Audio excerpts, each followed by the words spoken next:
குடும்பத்திற்குள்ள ஒருவரை ஒருவர் காயப்படுத்தி குத்தி அவளை வேதனைப்படுத்துற பேச்சுக்கள் சில வேளை வீடுகளுக்குள்ள சிலர் அறியாமலே நுழைய விட்டுறாங்க. தங்களுடைய கடுமையான சொற்களால எல்லாவற்றையும் நியாயந்தீர்த்து பேசுறதுனால அவங்க வாழ்க்கை எப்படி மாறிடுது, அவங்க வார்த்தை எப்படி மாறினா கடும் சொற்களாக மாறி காயம் உண்டாக்குகிறதாக மாறிடுது. அதுக்கப்புறமா தொடர்ந்து அவங்க அநேகர் பேசாமலே போயிடறாங்க. சமீபத்தில் ஒரு இளம் மகளை கவுன்சிலிங்காக கொண்டு வந்திருந்தாங்க.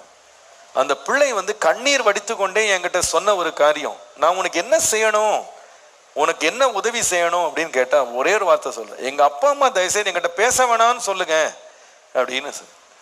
ஏம்மா அப்படி சொல்ற அப்படின்னா அவள் அவ்வளோ கோபமாக ஆக்ரோஷமாக பேசுகிறாள்.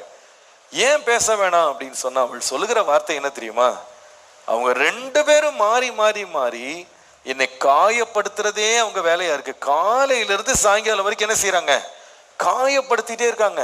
நீ இப்படி இல்லை, அப்படி இல்லை, அது இல்லை, இது இல்லை, இது சரியில்லை, அது சரியில்லை. என் வாழ்க்கையே ஒரு கசப்பாகி போச்சு, எனக்கு எதையுமே செய்ய பிடிக்கல.